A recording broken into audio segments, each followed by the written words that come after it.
जय हिंद फ्रेंड्स, आप सभी का SSC official 2K YouTube channel में स्वागत है।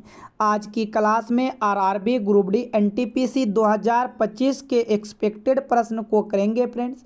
और हम आप सभी के लिए रेलवे करके प्लेलिस्ट बना दिए हैं फ्रेंड्स। वहां पर आपको सभी वीडियो सीरियल वाइज मिल जाएगा, तो वहां से जाकर सभी वीडियो को ज़रूर देखिएगा। और फ्रेंड्स, इस क्लास में हम reasoning, GK, GS, science, math के प्रश्न को जो है सेट किए हैं, अलग अलग चैप्टर से लिया गया है, इसलिए आप सभी वीडियो को अंत तक देखिएगा। सभी प्रश्न आपके लिए यूनिक एवं इम्पोर्टेंट होने वाला है फ्रेंड्स। चलिए क्लास को शुरू करते हैं। यदि फ्रेंड्स आपको क्वेश्चन बड़ा बड़ा देखना है तो आपको मोबाइल को क्या कीजिए, रोटेट कर लीजिए। रोटेट करने से बाद क्या होगा फ्रेंड्स, आपको क्वेश्चन काफ़ी बड़ा बड़ा नज़र आएगा। जो भी आपके पास शब्द, संख्या, अक्षर दिया गया है, आप उनको चयन कीजिएगा। आप उनसे कोशिश कीजिएगा सीरीज को ढूंढकर आगे बढ़ने का। ठीक है फ्रेंड्स, तो देखो ये आज की क्लास का पहला प्रश्न कहता है, कौन सी संख्या नीचे दिए गए संबंध को पूर्ण करेगी। ये प्रश्न आपका एनोलॉजी से है। ठीक है फ्रेंड्स, जिस प्रकार यहाँ से 12 का संबंध 30 के साथ है, उसी प्रकार 20 का संबंध किनके साथ होगा ये देखना है।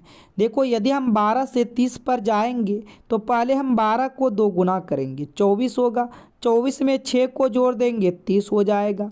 उसी प्रकार आप 20 का 2 गुना कीजिएगा, 40 होगा। 40 में 6 को जोड़िएगा तो यहाँ 46 होगा। यहाँ पर क्या आ जाएगा, 46 आएगा। लेकिन फ्रेंड्स कहीं भी विकल्प में नहीं है, तो यहाँ से हम कुछ अलग लॉजिक को लगाएंगे। अब देखिएगा लॉजिक क्या लगाते हो फ्रेंड्स। आप सबसे पहले क्या करो, इन 12 का 2 गुना करो। 12 का 2 गुना करेंगे, 12 को 2 गुना 24 होगा। फिर इन 12 का आप आधा कर दो। 12 का आधा क्या होगा, 12 का आधा 6 होगा। आप उन 6 को यहाँ पर प्लस कीजिएगा। 24 और 6 क्या होगा, 30 हो जाएगा। सेम उसी प्रकार आप 20 का 2 गुना करो। 20 का 2 गुना यहाँ से 40 होगा और 20 का आधा कीजिएगा। 20 का आधा 10 होगा और आप 40 में 10 को जोड़ दीजिएगा। जब 40 में 10 को जोड़ेंगे तो यहाँ से क्या मिलेगा फ्रेंड्स, 50 मिलेगा। यहाँ से क्या मिलेगा, 50 मिलेगा। यहाँ से आपका सी राइट आंसर होगा। यहाँ से सी क्या हो जाएगा, बिल्कुल सही जवाब होगा। चलिए आगे की ओर बढ़िएगा। प्रश्न संख्या 2 को देखिएगा ध्यान से, काफ़ी इम्पोर्टेंट है। देखो कहता है, निम्न में किस अक्षर समूह द्वारा हैच और प्रतिशत को प्रतिस्थापित किया जाना चाहिए ताकि समान संबंध बने। आपको यहाँ से विकल्प से ये प्रश्न बनेगा, हैच के जगह क्या ऐसा रख दिया जाए कि जो हैच के जगह और प्रतिशत के जगह रखने के बाद समान यहाँ पर सीरीज बन जाए। मान लो यदि हम विकल्प ए को उठा के रखेंगे, हैच के जगह किसको रखेंगे, वाई एफ एल को रखेंगे। किसको रखेंगे फ्रेंड्स, वाई, यहाँ से देखिएगा ध्यान से, वाई एफ एल को रखेंगे। और यहाँ पर प्रतिशत के जगह कौन आएगा, प्रतिशत के जगह आपका आर वाई एफ आएगा। लेकिन हम सबसे पहले यहाँ पर सीरीज देखेंगे। देखो फ्रेंड्स, यहाँ पर वाई का नंबर 25 होता है और सी का नंबर आपका 3 भी होता है और 26 में 3 जोड़ेंगे तो 29 भी होता है। तो यहाँ पर हम देख रहे हैं 4 प्लस किया गया है। अप का नंबर 6 होता है और जे का नंबर 10 होता है। तो यहाँ पर भी देखो फ्रेंड्स 4 का प्लस किया गया है। अल का नंबर 12 होता है, पी का नंबर 16 होता है। यहाँ पर भी 4 प्लस किया गया है। आप यहाँ पर देख रहे हो हर जगह 4 प्लस किया गया है। उसी प्रकार यदि हम आगे भी 4 प्लस करेंगे, देखो अन का नंबर 14, 14 में 4 को जोड़ेंगे 18, 18 पर क्या आएगा, आर आ जाएगा। यू का नंबर 21, 21 में 4 को जोड़ेंगे 25, 25 पर क्या आएगा, वाई आ जाएगा। ए का नंबर क्या होता है, ए का नंबर 1, 1 में 4 को जोड़ेंगे 5, 5 पर क्या आएगा, ई आएगा। यानी कि एक तो पहले आपका वाई एफ एल होना चाहिए, दूसरा आर वाई ई होना चाहिए। तो देखो किसी विकल्प में है क्या फ्रेंड्स, यदि विकल्प में कहीं दिख जाएगा तो वो आपका राइट आंसर होगा। विकल्प ए में तो यहाँ पर आर वाई एफ आ गया, विकल्प ए तो यहाँ से नहीं हो सकता है। बी को चेक करेंगे, बी में देखो असही, ये भी नहीं होगा। सी को चेक करेंगे, ये जेड से चालू हुआ, ये भी नहीं होगा। डी को देखिएगा YFL और प्रतिशत जो है RYE। यहाँ से आपका डी क्या होगा, राइट आंसर होगा। डी क्या हो जाएगा फ्रेंड्स, बिल्कुल सही जवाब होगा। इम्पोर्टेंट प्रश्न था। आगे की ओर बढ़िएगा, प्रश्न संख्या 3 को देखते हैं। तो ये आपका प्रश्न संख्या 3 है। देखो कहता है P Q से लंबा है लेकिन R से छोटा है। तो फ्रेंड्स P जो है वह Q से लंबा है, जो लंबा होगा आप उसको ऊपर रखिएगा। P क्या है, Q से लंबा है, तो ठीक है P Q से लंबा है, हम ऊपर को रखें। लेकिन आगे कहता है R से छोटा है, तो R से छोटा कौन है, तो R से छोटा P है। इसका मतलब R कहाँ चला जाएगा, R ऊपर चला जाएगा, R से छोटा है।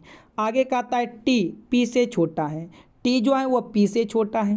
पी से छोटा कौन है, टी, तो हो सकता है टी आपका इस बीच में भी बैठ सकता है, लेकिन क्यू से लंबा है, बिल्कुल टी इसी बीच में बैठेगा। आपका इसका डायग्राम टोटल रूप से बनाइएगा तो पहले आर आएगा, फिर पी आ जाएगा, आगे टी, फिर आपका क्यू आएगा। यहाँ से क्या पूछा है, पूछा है सबसे छोटा कौन है। तो फ्रेंड्स जो सबसे नीचे होगा वह सबसे छोटा होगा और जो सबसे ऊपर होगा वह सबसे बड़ा होगा। तो यहाँ से सबसे नीचे यहाँ पर हम देख रहे हैं क्यू है, तो आप यहाँ पर कह सकते हो सबसे छोटा कौन होगा, तो सबसे छोटा क्यू होगा। यहाँ से आपका बी क्या होगा, राइट आंसर होगा। यहाँ से बी क्या हो जाएगा फ्रेंड्स, बिल्कुल सही जवाब होगा। प्रश्न संख्या 3। उम्मीद करते हैं आप यहाँ तक प्रश्न को समझ चुके हो। आगे की ओर बढ़िएगा। यदि फ्रेंड्स आप सभी को वीडियो पसंद आ रहा है, क्वेश्चन समझ में आ रहा है, तो आप सभी वीडियो को लाइक कीजिएगा। चैनल पर पहली बार आए हो, चैनल को सब्सक्राइब करके नोटिफिकेशन घंटी को ज़रूर ऑल कीजिएगा। यदि आप मेरे साथ डेली क्लास का टाइम टेबल के साथ क्लास करना चाहते हैं तो आप क्लास के टाइम टेबल को नोट कीजिएगा। 5 AM, 11 AM और फ्रेंड्स शाम के 7 PM, इन 3 क्लास के साथ आप डेली जुड़ सकते हो। 3 क्लास के साथ जुड़िएगा आप डेली। ये रहा आपका प्रश्न संख्या 4। देखो कहता है निम्न श्रृंखला में लुप्त संख्या ज्ञात कीजिए। ये आपका सीरीज का प्रश्न है, इनमें से आपको लुप्त संख्या ज्ञात करना है। देखिएगा ध्यान से, तो आपको यहाँ पर प्रश्नवाचक चिन्ह दिखाई देगा।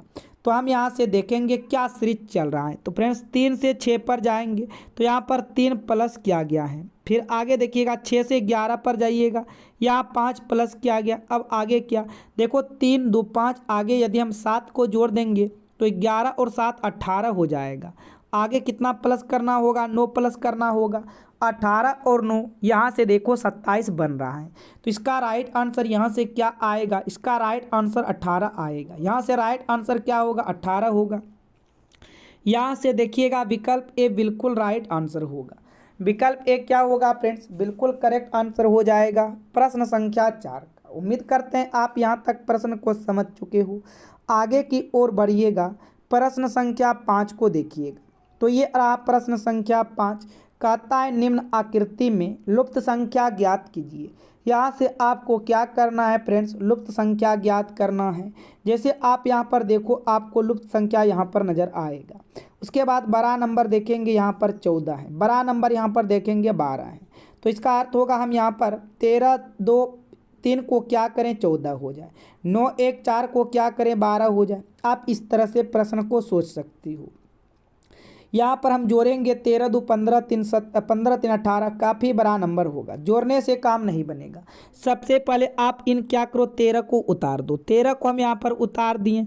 उसके बाद क्या कीजिएगा, 3 में से 2 को माइनस कीजिएगा। देखो यहाँ पर नीचे वाले में से माइनस करना है। 3 में से 2 को माइनस करेंगे। जब हम 3 में से 2 को माइनस करेंगे तो क्या बनेगा, 1 बनेगा। और आप इनमें से 1 को ऐड कर दो। तो यहाँ से देखिएगा 13 1 14 हो गया। ठीक है, उसी प्रकार आप क्या कीजिएगा, इन 9 को यहाँ पर उतार दो। 9 को हम उतार दिए। 4 में से 1 को माइनस करो। 4 में से 1 को माइनस करेंगे तो 4 में से 1 को माइनस करेंगे 3 होगा। और आप 9 में 3 को जोड़िएगा तो यहाँ से 12 होगा। उसी प्रकार सेम आप 17 को यहाँ उतार दीजिएगा। 17 को क्या कीजिएगा, उतार दीजिएगा।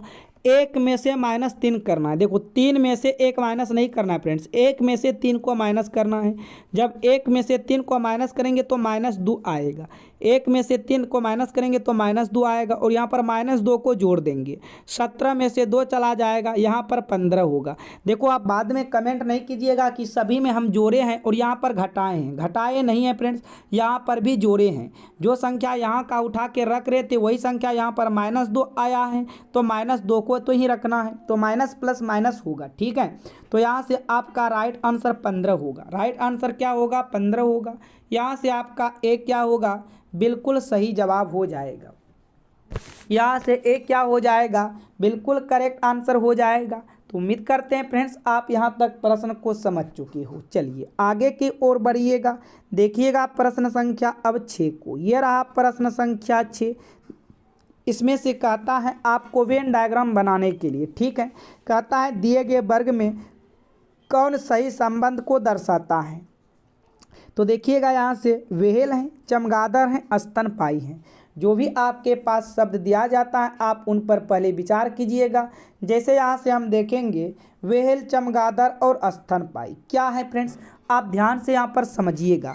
देखो स्तनपायी के अंतर्गत जो है चमगादड़ भी आ जाएगा और स्तनपायी के अंतर्गत व्हेल भी आ जाएगा। तो यहाँ से आप सबसे पहले एक बड़ा डायग्राम स्तनपायी का बना लीजिएगा।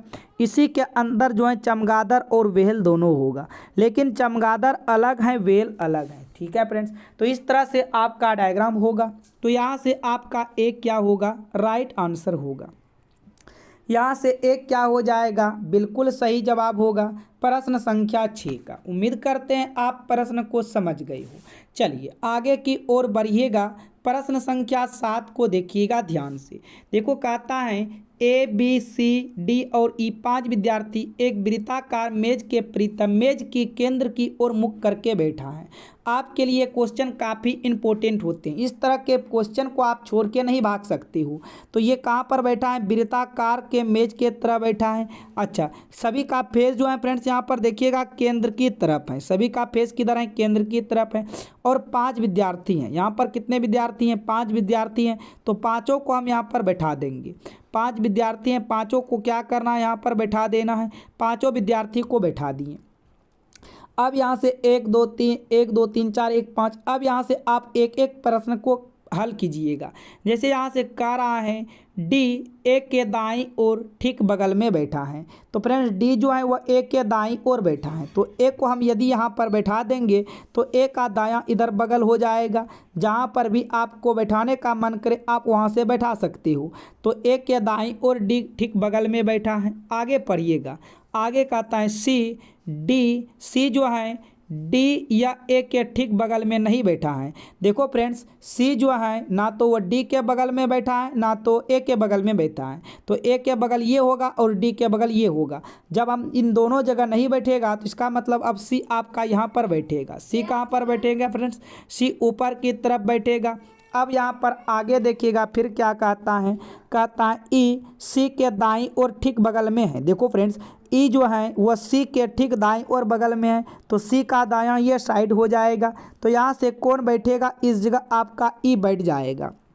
ठीक, तो अब देखो 5 व्यक्ति था, 5 व्यक्ति में यदि 4 व्यक्ति बैठ गया है तो अभी तक कौन नहीं बैठा है? अभी तक बी नहीं बैठा है, तो बी यहाँ पर बैठेगा। अब बोला डी के दाईं और ठीक बगल में कौन बैठा है? तो फ्रेंड्स अंदर की तरफ यदि देख रहा है तो डी का दायां ये होगा।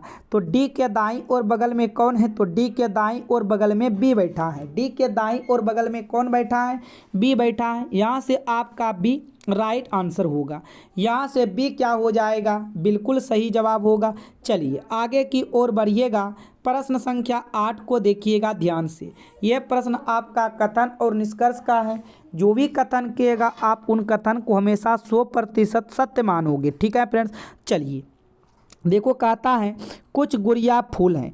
फ्रेंड्स कुछ गुड़िया जो है फूल हैं, हम जी से गुड़िया को बना लेते हैं। ये कुछ गुड़िया क्या है? कुछ गुड़िया फूल है। पी से फूल को बना लेते हैं। आगे कहता है कोई भी पेड़ गुड़िया नहीं है। फ्रेंड्स कोई भी पेड़ जो है गुड़िया नहीं है। पेड़ का डायग्राम यहाँ पर कुछ अलग से बनेगा। ये आपका रहा पेड़, ये क्या रहा? आपका पेड़। अब यहाँ से देखिएगा निष्कर्ष क्या कहता है। निष्कर्ष कहता है कोई गुड़िया पेड़ नहीं है। क्या फ्रेंड्स, कोई गुड़िया पेड़ नहीं है। आप इसको सत्य नहीं कर सकते हो। यह डायग्राम आपका यहाँ पर इस तरह से भी बन सकता था। यह डायग्राम दो तरीके से बनेगा फ्रेंड्स। एक डायग्राम यहाँ पर भी बन सकता था, यहाँ पर भी बन सकता था। ठीक है, तो यहाँ पर कहता है कोई गुड़िया पेड़ नहीं है, तो ये हम नहीं कर सकते हैं कि नहीं है। ठीक है, दूसरा कहता है कुछ फूल जो हैं पेड़ हैं। क्या फ्रेंड्स, कुछ फूल पेड़ हैं, तो यहाँ पर ये गलत कर रहा है। जब यहाँ पर बोल दिया कि कोई भी पेड़ गुड़िया नहीं है, तो फ्रेंड्स कोई भी पेड़ गुड़िया, अच्छा यहाँ पर देखिएगा, यहाँ पर एक मिनट फ्रेंड्स, यहाँ पर डायरेक्ट ये वाला डायग्राम यहाँ से बन सकता था, इस तरह बन सकता था। ठीक है, यहाँ पर आपका ये जो है सही बोल रहा है कि कोई गुड़िया पेड़ नहीं है, यह वाला आपका सही हो जाएगा, क्योंकि यहाँ पर पहले बोला था कोई भी पेड़ गुड़िया नहीं है। तो फ्रेंड्स कोई भी पेड़ जो है गुड़िया नहीं है, तो गुड़िया वाला डायग्राम ये है और पेड़ वाला डायग्राम यहाँ पर भी बन सकता है, यहाँ पर भी बन सकता है। तो ये तो बिल्कुल सही बोल रहा है। दूसरा को चेक कीजिएगा, कहता है कुछ फूल जो है पेड़ हैं। देखो फूल का डायग्राम यहाँ पर है और यहाँ पर पेड़ का डायग्राम यहाँ पर भी है, यहाँ पर भी है। तो इसके बारे में हम नहीं कह सकते हैं कि कुछ फूल पेड़ है या नहीं है, इसलिए आपका ये क्या होगा, गलत हो जाएगा। तो यहाँ से हम कह सकते हैं केवल निष्कर्ष एक अनुसरण करता है।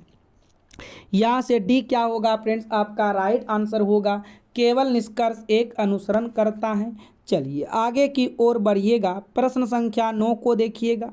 देखो कह रहा है निम्नांकित चित्रों में एक कागज को मोड़ने का क्रम और मोड़े हुए कागज को काटने का तरीका दर्शाया गया है। मोड़े हुए कागज को खोलने पर यह कैसा दिखाई देगा।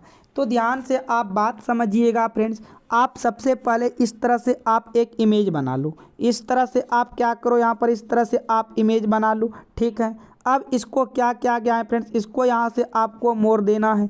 इसको यहाँ से क्या करना है, इसको आप यहाँ से देखिएगा ध्यान से, थोड़ा एक मिनट, यहाँ पर मोड़ देना है। आपने पहले इस तरह से ऊपर की तरफ से मोड़े, फिर आपने इस तरह से नीचे की तरफ मोड़े, और यहाँ पर आपने कुछ डिजाइन बनाए हो। डिजाइन देखिएगा, एक बिंदा यहाँ, उसके बाद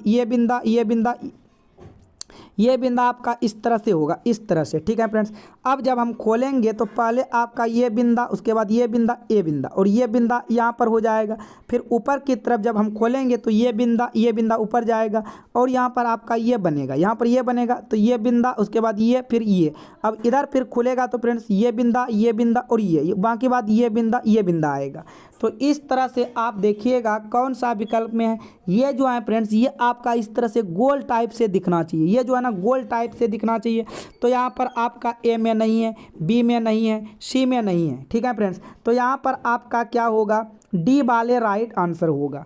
यहाँ से आपका क्या होगा फ्रेंड्स, आप एक बार मैच कीजिएगा, ध्यान से देखिएगा किस में दिख रहा है, इस तरह के किस में दिख रहा है, डी में ही दिख रहा है फ्रेंड्स। ये देखिए, आप एक बात समझिएगा, ये सब जो है ना फ्रेंड्स कुछ भी नहीं है। यहाँ से हम हटा देते हैं थोड़ा सा, ये सब कुछ नहीं है। यहाँ पर ये आपको जो दिख रहा है ये छोटा वाला, ये कुछ नहीं है। ठीक है, यहाँ से हटा देते हैं। उसके बाद ये जो है ये भी आपका कुछ नहीं होगा, यहाँ से हटा दिए। उसके बाद ये भी यहाँ से कुछ नहीं होगा, उसके बाद ये भी कुछ नहीं होगा, यहाँ से इसको हटा देना है। ठीक है, तो इसका राइट आंसर देखो किस में दिख रहा है फ्रेंड्स, आप ध्यान से देखिएगा तो डी में दिखेगा कि और कहीं दिख रहा है फ्रेंड्स।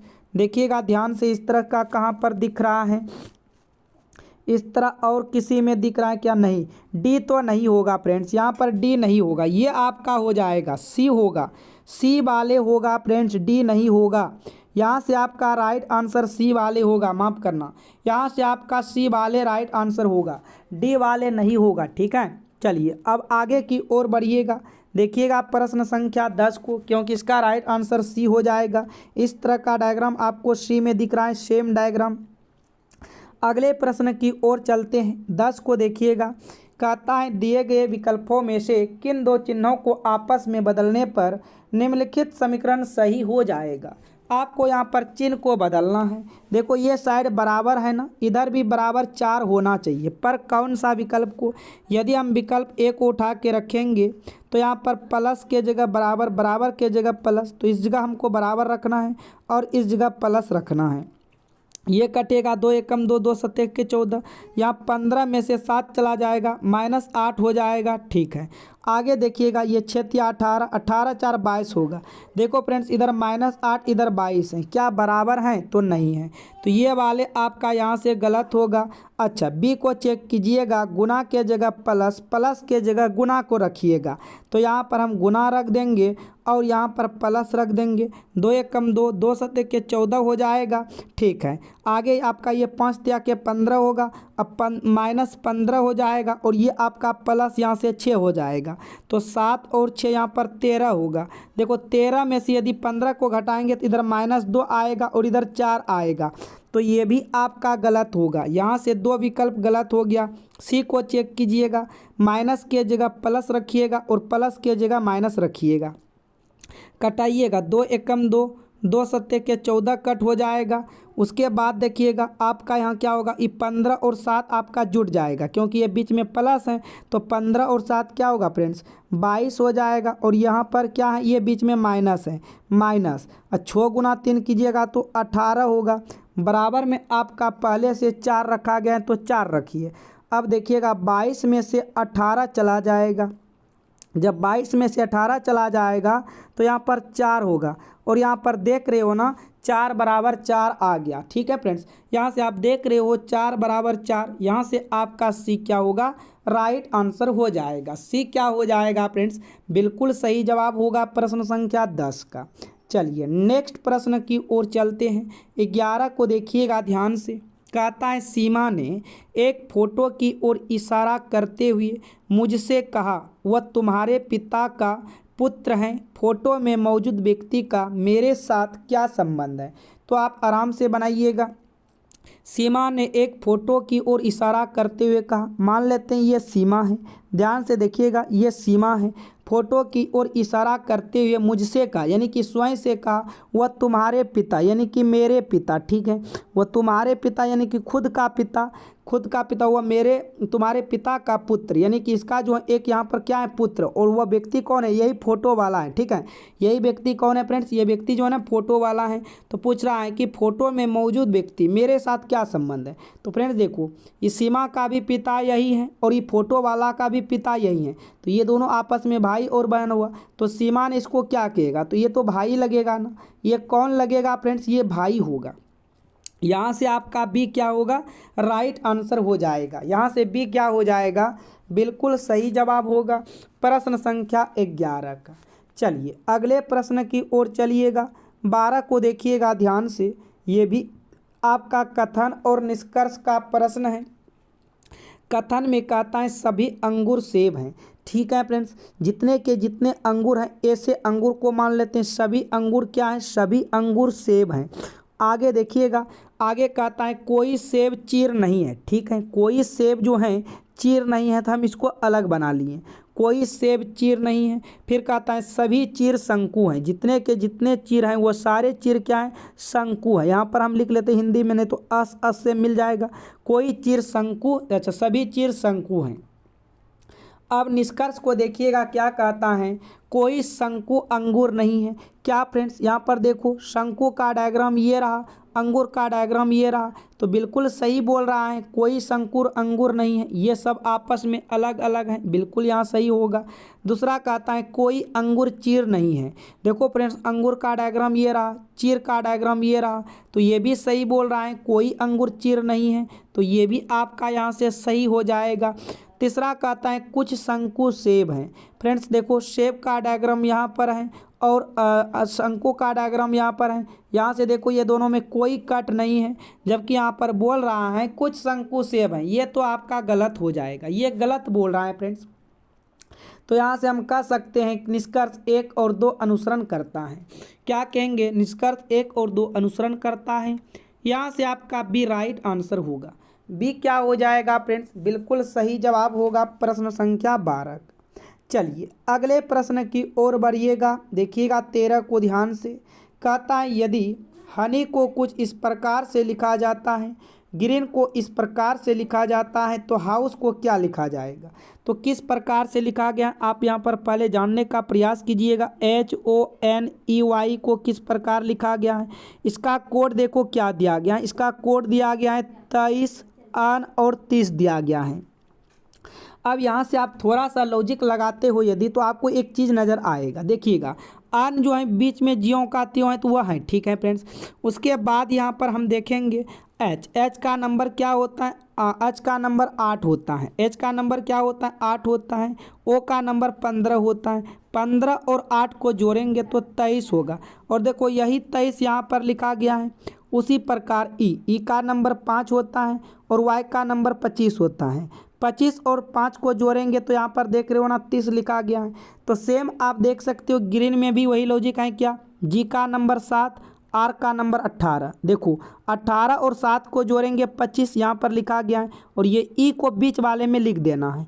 फिर एक ई का नंबर 5, अन का नंबर 14। 14 और 5 को जोड़ो, 14 और 5 को जोड़ रहे हैं तो यहाँ से भी दिखाई दे रहा है 19 है।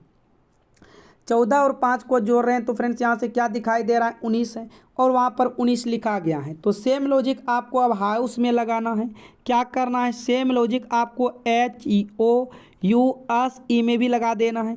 यहाँ से आप बीच वाले को ज्यों का त्यों लिख दीजिएगा। तो यहाँ पर आपको बीच वाले जब ज्यों का त्यों लिखेंगे तो यहाँ से बी वाले तो गलत होगा। एच का नंबर यहाँ से 8 हो जाएगा, ओ का नंबर 15 हो जाएगा, एस का नंबर 19 हो जाएगा, ई का नंबर 5 होगा। तो 18 और 5 को जोड़िएगा 23 होगा। इधर आपका 19 और 5 24 होगा। यानी कि इसका सही जवाब होगा 23U24। क्या होगा सही जवाब? 23U24। यहाँ से आपका सी राइट आंसर होगा। 23U24 सी देखिएगा बिल्कुल राइट आंसर हो जाएगा। चलिए आगे की ओर बढ़िएगा। देखिएगा प्रश्न संख्या 14 को, ये आप ध्यान से। कहता है 5 व्यक्ति ए बी सी डी और ई एक सीधी पंक्ति में उत्तर की ओर मुख करके बैठा हुआ है। अच्छा 5 व्यक्ति हैं। कितने व्यक्ति हैं? 5 व्यक्ति हैं और सभी व्यक्ति जो हैं उत्तर की तरफ मुख करके बैठा है। 1 2 ये आपका रहा 3, उसके बाद ये 4, उसके बाद ये 5 उत्तर की तरफ मुख करके बैठा है। एक एक प्रश्न को हल कीजिएगा। बोला ए सी के बाईं ओर ठीक बगल में बैठा है। देखो जब किसी का कन्फर्म स्थिति पता चल जाता है तो वहाँ से प्रश्न इजी हो जाता है। इस लाइन को भी हम छोड़ेंगे, ठीक है। उसके बाद बोला ए और बी जो ए और ई बीच में केवल सी बैठा है, बी ई की दाईं ओर बैठा है, डी बी के दाईं ओर बैठा। अच्छा यहाँ से अब किसी को बैठाना पड़ेगा। किसी का भी छोर पर पता नहीं चला कौन छोर पर बैठा है। क्या बोला? ए जो है सी के बाईं ओर ठीक बगल में बैठा है, ठीक है फ्रेंड्स। अभी हम कहीं रफ में बना लेते हैं। ए जो है ना वह सी के बाईं ओर है तो सी इधर बैठेगा, तब तो ये सी के बाईं ओर होगा, ठीक है। ए जो है सी के बाईं ओर बगल में बैठा है। आगे क्या कहता है? आगे ए और ई के बीच में केवल सी है। इसका मतलब ए और ई के बीच में केवल सी है। तो इसका मतलब अब आपका ई इधर बैठ जाएगा, ठीक है फ्रेंड्स। ई भी बैठ गया। आगे कहता है बी ई के दाईं ओर बैठा है। बी जो है ई के दाईं ओर बैठा है तो ई के दाईं ओर बैठा है। अब यहाँ पर आप इसको बैठा लीजिएगा, ठीक है। यहाँ पर ई के दाईं ओर बैठा है तो यदि हम बी को यहाँ पर बैठा देंगे, ई को यहाँ पर बैठा देंगे, ये तीनों तो यहाँ पर बैठ जाएगा। और देखो ई के दाईं ओर बैठा है, बिल्कुल सही है। अब आगे देखिएगा। अब यहाँ पर 5 व्यक्ति था, 5 व्यक्ति में 4 व्यक्ति बैठ चुका है। अब कौन नहीं बैठा है फ्रेंड्स? तो यहाँ से हम देख रहे हैं डी नहीं बैठा है। इस जगह अब कौन बैठ जाएगा? डी बैठेगा। तो कहता है कि बताओ पंक्ति के अंतिम बाएं सिरे पर कौन बैठा है? तो फ्रेंड्स पंक्ति के अंतिम बाएं सिरे पर कौन है? तो यही तो है ना, पंक्ति के अंतिम बाएं सिरे पर कौन बैठा है? ए बैठा है। पंक्ति के बाएं सिरे पर अंतिम में कौन बैठा है? ए बैठा है। यहाँ से आपका बी राइट आंसर होगा। यहाँ से बी क्या हो जाएगा? राइट आंसर होगा। आप यहाँ पर देख सकते हो एक लाइन भी था कि डी जो है वो बी के दाईं ओर है, तो बी के दाईं ओर बिल्कुल सही है। तो आपका यहाँ से बी क्या होगा फ्रेंड्स? करेक्ट आंसर हो जाएगा। चलिए आगे की ओर बढ़िएगा। प्रश्न संख्या 15 को देखिएगा ध्यान से। कहता है दिए गए चित्र में कितने वर्ग हैं? आपको यहाँ से काउंट करके बताना है इनमें कितने वर्ग हैं। देखो आपका एक वर्ग ये रहेगा, देखिएगा ध्यान से। एक वर्ग यहाँ से आपका होगा फ्रेंड्स, एक वर्ग ये रहा, देखिएगा एक वर्ग ये रहा। उसके बाद ये आपका वर्ग नहीं है, इस तरह से आप लीजिएगा तो ये त्रिभुज हो जाएगा, ये वर्ग नहीं है, ठीक है फ्रेंड्स। एक हो गया। उसके बाद देखो एक के बाद 2 हो गया, एक के बाद 2 यानी कि प्लस आप फिर 1 कीजिएगा। अच्छा और दिख रहा है क्या फ्रेंड्स? और आपको दिखेगा, देखो यहाँ से चलिएगा 1, उसके बाद इधर से 2, फिर इसके बाद 3, उसके बाद 4। तो 4 आप यहाँ से और लीजिएगा। अच्छा, 4 के बाद एक आपका ये 12 वाला, 4 के बाद एक 12 वाला यहाँ से होगा, आप इसको भी ऐड कीजिएगा। तो 4 2 6 1 7, इसमें से टोटल कितना वर्ग होगा? 7 वर्ग होगा। यहाँ से आपका विकल्प ए क्या होगा फ्रेंड्स? राइट आंसर हो जाएगा। यहाँ से विकल्प ए क्या होगा? बिल्कुल सही जवाब हो जाएगा। ठीक है फ्रेंड्स, अब यहाँ से देखिएगा जीके जीएस और साइंस के महत्वपूर्ण प्रश्न होगा फ्रेंड्स। लेकिन अभी तक आपने वीडियो को लाइक नहीं किए हैं तो फ्रेंड्स वीडियो को लाइक कीजिएगा। चैनल पर पहली बार आए हो चैनल को सब्सक्राइब करके नोटिफिकेशन घंटी को ज़रूर ऑल कीजिएगा। और आपके पास जितने भी स्टडी ग्रुप हैं, फेसबुक, व्हाट्सएप, टेलीग्राम, इंस्टाग्राम, इन सभी वीडियो में फ्रेंड्स जो हैं आप ग्रुप में वीडियो को शेयर ज़रूर कर दीजिएगा, ताकि हम आपके लिए और फ्रेंड्स बेहतर से बेहतर कंटेंट ला सकें, हमें भी मोटिवेट मिले। देखो पहला प्रश्न है, कहता है एथलीट फुट रोग किस बीमारी के कारण होता है? तो एथलीट फुट रोग जो है फ्रेंड्स ये होता है फफूंद से। किससे होता है? फफूंद से। यहाँ से आपका भी इसका बिल्कुल सही जवाब आएगा। आगे की ओर बढ़िएगा, कहता है विश्व की विशालतम दूरबीन है। तो फ्रेंड्स विश्व की विशालतम दूरबीन है आइस क्यूब। क्या है फ्रेंड्स? इसका सही जवाब होगा आइस क्यूब। यहाँ से बी राइट आंसर हो जाएगा आइस क्यूब। चलिए आगे की ओर बढ़िएगा, प्रोटीन का संश्लेषण होता है। तो प्रोटीन का संश्लेषण राइबोसोम पर होता है। कहाँ पर होता है? राइबोसोम पर। यहाँ से बी करेक्ट हो जाएगा। अगले प्रश्न की ओर बढ़िएगा, माइटोकॉन्ड्रिया का संबंध है। तो माइटोकॉन्ड्रिया का संबंध है किससे है फ्रेंड्स? तो श्वसन से होगा। किससे होगा? श्वसन से हो जाएगा, याद रखिएगा। आगे की ओर बढ़िएगा, देखिएगा ध्यान से, कहता है कोशिका के अंदर ऊर्जा का निर्माण किसके द्वारा होता है? कोशिका के अंदर ऊर्जा का निर्माण किसके द्वारा होता है? तो ये माइटोकॉन्ड्रिया के द्वारा होता है। यहाँ से डी क्या होगा फ्रेंड्स? राइट आंसर हो जाएगा। अगले प्रश्न को देखते हैं, पृथ्वी तल से ऊपर या नीचे जाने पर गुरुत्वीय त्वरण का मान क्या होता है? तो फ्रेंड्स देखो पृथ्वी तल से यदि आप ऊपर या नीचे जाते हो तो गुरुत्वीय त्वरण का मान घट जाता है। क्या होता है फ्रेंड्स? घट जाता है। यहाँ से आपका ए राइट आंसर होगा। आगे की ओर बढ़िएगा, कहता है किसी चुंबक को गर्म करने पर उसका चुंबकत्व क्या होता है? देखो किसी चुंबक को गर्म करने पर उसका चुंबकत्व जो है फ्रेंड्स नष्ट हो जाता है।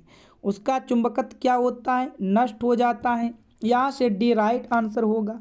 आगे की ओर बढ़िएगा, ध्यान से देखिएगा, ताप बढ़ने पर द्रव की साम्यता है। फ्रेंड्स ताप बढ़ने पर द्रव की साम्यता घटती है। ताप बढ़ने पर द्रव की साम्यता क्या होती है? घटती है। यहाँ से ए आपका बिल्कुल राइट आंसर होगा। अगले प्रश्न को देखिएगा, दाब बढ़ाने पर बर्फ का गलनांक क्या होगा? तो दाब बढ़ाने पर बर्फ का गलनांक घटता है। दाब बढ़ाने पर बर्फ का गलनांक क्या होता है फ्रेंड्स? घटता है। यहाँ से ए आपका बिल्कुल सही जवाब होगा। नेक्स्ट प्रश्न को देखिएगा, ऊंचाई बढ़ने से वायुमंडलीय दाब पर क्या प्रभाव पड़ता है? ऊंचाई बढ़ने से वायुमंडलीय दाब पर क्या प्रभाव पड़ता है? तो फ्रेंड्स घटता है। यहाँ से आपका बी क्या होगा? राइट आंसर हो जाएगा, घटता है। अगले प्रश्न को तरफ चलिएगा, कोशिका सिद्धांत का प्रतिपादन किसने किया? तो कोशिका सिद्धांत का प्रतिपादन स्लाइडेन और स्वान ने किया है। कौन किया है तो फ्रेंड्स? स्लाइडेन और स्वान ने। यहाँ से डी आपका करेक्ट आंसर हो जाएगा। आगे की ओर चलिएगा, कहता है एटीपी का निर्माण होता है। तो फ्रेंड्स एटीपी का निर्माण होता है किस में? तो देखो इसमें से राइबोसोम, गोल्गिया में या माइटोकॉन्ड्रिया में। तो इसका राइट आंसर होगा माइटोकॉन्ड्रिया में। किस में होता है? माइटोकॉन्ड्रिया में। यहाँ से सी आपका राइट आंसर हो जाएगा। आगे की ओर बढ़िएगा, हाइड्रोफोबिया रोग होता है। तो फ्रेंड्स हाइड्रोफोबिया रोग विषाणु के द्वारा होता है। किसके द्वारा होता है? विषाणु के द्वारा। यहाँ से सी बिल्कुल राइट आंसर होगा। आगे की ओर चलिएगा, सबसे ज़्यादा दिन तक जीवित रहने वाला पक्षी है। तो फ्रेंड्स इसका राइट आंसर होगा ऑस्ट्रिच। ऑस्ट्रिच जो है ये सबसे ज़्यादा दिन तक जीवित रहने वाला पक्षी है। अगले प्रश्न को देखिएगा, काफ़ी इंपॉर्टेंट है, न्यूट्रॉन की खोज किसने की थी? फ्रेंड्स तो न्यूट्रॉन की खोज किसने किया था? तो चैडविक ने किया था। यहाँ से आपका सी क्या होगा? राइट आंसर हो जाएगा चैडविक। अगले प्रश्न की ओर बढ़िएगा। शक संवत की शुरुआत कब हुई थी? शक संवत की शुरुआत कब हुई थी? तो फ्रेंड्स इसका राइट आंसर होगा 78 ईस्वी में। यहाँ से विकल्प ए क्या होगा? बिल्कुल करेक्ट आंसर हो जाएगा। आगे की ओर चलिएगा। बुनकरों का शहर किसे कहा जाता है? तो बुनकरों का शहर कहते हैं पानीपत को। बुनकरों का शहर किसको कहा जाता है? पानीपत को। चलिए नेक्स्ट प्रश्न की ओर चलते हैं। राष्ट्रपति को किस विधि से हटाया जा सकता है? फ्रेंड्स राष्ट्रपति को महाभियोग द्वारा के विधि से हटाया जा सकता है। यहाँ से डी क्या होगा?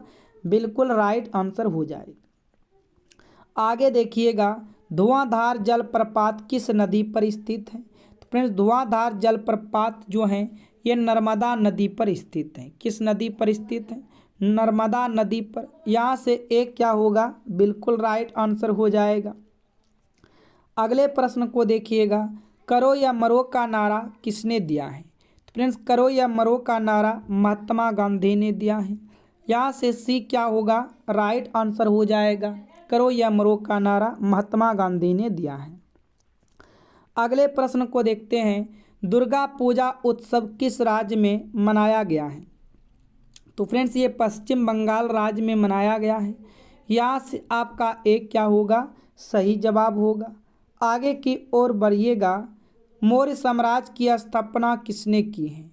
तो मौर्य साम्राज्य की स्थापना चंद्रगुप्त मौर्य ने किया है। किसने किया है? चंद्रगुप्त मौर्य ने। यहाँ से सी आपका सही जवाब आएगा। आगे की ओर बढ़िएगा। हिंदू महासभा संगठन के संस्थापक कौन थे? हिंदू महासभा के संगठन के संस्थापक थे मदन मोहन मालवीय। कौन थे फ्रेंड्स? मदन मोहन मालवीय। यहाँ से सी क्या होगा? राइट आंसर हो जाएगा। अगले प्रश्न को देखिएगा। सीमांत गांधी के उपनाम से कौन जाने जाते हैं? सीमांत गांधी के उपनाम से कौन जाने जाते हैं? तो खान अब्दुल गफ्फार खां जाने जाते हैं। यहाँ से एक क्या होगा? बिल्कुल राइट आंसर होगा। खान अब्दुल गफ्फार खां जाने जाते हैं। आगे की ओर बढ़िएगा। कहता है अंतरिक्ष का शहर किसे कहा जाता है? तो अंतरिक्ष का शहर किसे कहा जाता है? तो बेंगलुरु को कहा जाता है। यहाँ से डी क्या होगा? राइट आंसर हो जाएगा। आगे की तरफ बढ़िएगा फ्रेंड्स। कहता है सांची के स्तूप का निर्माण किसने करवाया है? तो सांची के स्तूप का निर्माण जो है फ्रेंड्स ये अशोक ने करवाया है। किसने करवाया है? अशोक ने। यहाँ से एक क्या होगा? बिल्कुल सही जवाब होगा। चलिए अगले प्रश्न को देखिएगा। कहता है मनुष्य ने सबसे पहले किस धातु का प्रयोग किया था? तो मनुष्य ने सबसे पहले तांबा का प्रयोग किया था। किसका प्रयोग किया था? तांबा का। यहाँ से सी क्या होगा? राइट आंसर हो जाएगा। आगे की ओर बढ़िएगा फ्रेंड्स। विद्युत बल्ब का फिलामेंट किसका बना होता है? तो विद्युत बल्ब का फिलामेंट टंगस्टन का बना होता है। ठीक है, याद रखिएगा, इंपॉर्टेंट प्रश्न है। आगे की ओर बढ़ते हैं। कहता है भारतीय राष्ट्रीय कैलेंडर का पहला माह कौन सा है? तो भारतीय राष्ट्रीय कैलेंडर का पहला माह चैत्र है। यहाँ से एक क्या होगा? राइट आंसर हो जाएगा। अगले प्रश्न को देखिएगा। पृथ्वी के किस भाग पर जी का मान न्यूनतम होता है? तो फ्रेंड्स इसका राइट आंसर होगा भूमध्य रेखा। क्या होगा? भूमध्य रेखा। यहाँ से विकल्प ए राइट आंसर होगा। चलिए आगे की ओर बढ़ेंगे फ्रेंड्स और मैथ के प्रश्न को हल कीजिएगा। सभी प्रश्न इम्पोर्टेंट हैं, आप ध्यान से जवाब दीजिएगा। देखो कहता है दो संख्याओं के वर्गों का योग 68 है तथा उनके अंतर का वर्ग जो है 36 है, तो संख्याओं का गुणनफल ज्ञात कीजिए। तो यहाँ से आपको फ्रेंड्स यहाँ पर बोला दो संख्याओं के वर्गों का योग। मान लेते हैं अभी संख्या नहीं पता है, संख्या आपका x और y है, तो दो संख्या के वर्ग करेंगे तब उनका योग करेंगे। तो वर्ग किए x स्क्वायर और यहाँ पर y स्क्वायर, तो इसका योग जो है ये क्या होगा? 68 के बराबर होगा। उसके बाद बोला फिर तथा उनके अंतर का वर्ग। पहले हम इसका अंतर करेंगे, पहले इसका क्या करेंगे? अंतर करेंगे, फिर इनका वर्ग करेंगे, तो ये किसके बराबर हो जाएगा? 36 के बराबर होगा। तो फ्रेंड्स x माइनस वाई का एक्स माइनस वाई का होल स्क्वायर बराबर फार्मूला होता है, याद रखिएगा, X square plus Y square होता है, माइनस हो जाता है, यहाँ से माइनस हो जाएगा आपका 2xy, माइनस क्या हो जाएगा 2xy होगा, बराबर में क्या है आपका, बराबर में होगा 36। ठीक है फ्रेंड्स, अब यहाँ से आप मान को पुट कीजिएगा, देखिएगा ये x प्लस वाई का X square plus Y square का मान दिया है 68। क्या हम इसके जगह 68 को रख सकते हैं, इस जगह हम रख देंगे 68, माइनस हो जाएगा 2xy, बराबर में आपका यहाँ से 36 है, पक्षांतर कीजिएगा, माइनस 2xy बराबर में आपका 36 है तो 36 रहेगा, पर ये 68 आपका प्लस में था, बराबर के साइड जाएगा, यहाँ से माइनस होगा, यहाँ से अब हल करेंगे तो ये आपका होगा माइनस 2xy और बराबर में क्या लिखिएगा, 68 में से 36 को घटाइएगा तो 8 में से 6 जाएगा 2 होगा और 6 में से माइनस 32 होगा, माइनस क्या हो जाएगा 32 हो जाएगा। तो यहाँ से हम इसको क्या कर सकते हैं फ्रेंड्स, माइनस माइनस प्लस कर सकते हैं और 2 एकम 2 और यहाँ से आपका ये 16 दूना 32 कट जाएगा। तो यहाँ पर दो संख्या का गुणनफल बोला था, तो यही दो संख्या का गुणनफल एक्स वाई गुणनफल है, कितना आया 16 आया। तो इसका राइट आंसर यहाँ से 16 होगा। डी को चयन कीजिएगा, डी क्या होगा फ्रेंड्स, बिल्कुल राइट आंसर हो जाएगा। उम्मीद करते हैं आप प्रश्न को समझ गए हैं। आगे की ओर बढ़िएगा, प्रश्न संख्या 2 को देखिएगा ध्यान से। टाइम एंड वर्क का है, कहता है ए किसी कार्य को 9 दिन में समाप्त कर सकता है, बी की कार्य क्षमता ए से 50% अधिक भी है, तो अकेले इस कार्य को, यहाँ पर बी होगा फ्रेंड्स, तो बी अकेले इस कार्य को कितने दिनों में समाप्त करेगा। यहाँ पर आपका क्या होगा, इस जगह आप नोट कीजिएगा बी हो जाएगा। तो यहाँ पर देखिएगा ए है और बी है, यहाँ पर कहता है बी की कार्य क्षमता 50% अधिक है, यदि 100 दिन में काम करता होगा तो 50% अधिक है तो ये 150 दिन में काम करता होगा। रेशियो को यहाँ से हम काट के छोटा कर लेते हैं, 5 दूना के 10 होगा और ये 5 तिया के 15 होगा। देखो ए ने एक दिन में कितना काम करता है, ए ने एक दिन में 2 काम करता है, लेकिन ये कई दिन तक काम करता है, 9 दिन तक काम करता है। तो फ्रेंड्स ये टोटल कितना काम करेगा, 9 दिन में 18 काम करेगा। तो यहाँ से निकल गया टोटल काम 18 है, टोटल काम कितना 18 है। और बी ने एक दिन में 3 काम करता है, तो 18 काम कितने दिन का समय लगेगा, आप इनसे भाग लगा दो तो पता चल जाएगा। तो हम कह सकते हैं 6 दिन का समय लगेगा। कितना दिन का टाइम लगेगा फ्रेंड्स, 6 दिन का टाइम लगेगा। यहाँ से आपका बी राइट आंसर होगा, यहाँ से बी क्या हो जाएगा, बिल्कुल सही जवाब होगा।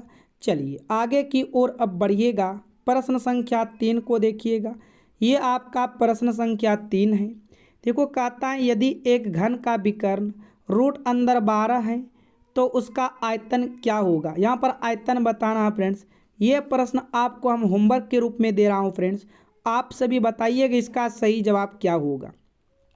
इसका आंसर आप सभी कमेंट कीजिएगा और हमें उम्मीद है कि आप ज़रूर फ्रेंड्स इसका आंसर कमेंट करके बताओगे। ठीक है, आगे की ओर बढ़िएगा, देखिएगा 4 नंबर को ध्यान से। देखो कहता है किसी आयताकार मैदान की लंबाई और चौड़ाई का अनुपात जो है 3:2 के अनुपात में है, यदि इसका परिमाप 80 है तो चौड़ाई बताओ। तो यहाँ से हम लिख लेते हैं फ्रेंड्स, लंबाई और चौड़ाई का अनुपात दिया है 3:2 है, अनुपातिक राशि में यहाँ से अक्स लगा देंगे। रियल में आयत का परिमाप 80 दिया है, लेकिन आयत का परिमाप बराबर फार्मूला क्या होता है फ्रेंड्स, आयत का परिमाप बराबर फार्मूला होता है 2 इंटू लंबाई जोड़ चौड़ाई बराबर हो जाएगा 80 के। ठीक है, अब ये 2 से आपका कट जाएगा फ्रेंड्स, यहाँ से 40 बार में। लंबाई आपका 3 है तो यहाँ पर हम करेंगे 3x, यहाँ पर चौड़ाई आपका 2 है तो यहाँ से करेंगे 2x, और ये किसके बराबर होगा, ये आपका 40 के बराबर होगा। 3 और 5 को जोड़िएगा, 3 2 5 x होगा बराबर में 40 होगा। ये 5 से आपका कटेगा 8 बार में, तो x का वैल्यू क्या आया 8 आया।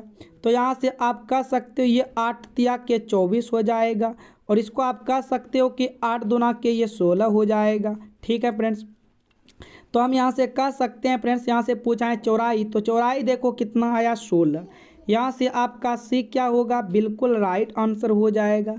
चलिए यदि आपसे चौड़ाई पूछता तो चौड़ाई 24 होता। यदि इसका क्षेत्रफल पूछ लेता तो दोनों को गुना कर देते तो आपका क्षेत्रफल हो जाता। चलिए आगे की ओर बढ़िएगा। 5 को देखिएगा ध्यान से, इंपॉर्टेंट प्रश्न है फ्रेंड्स।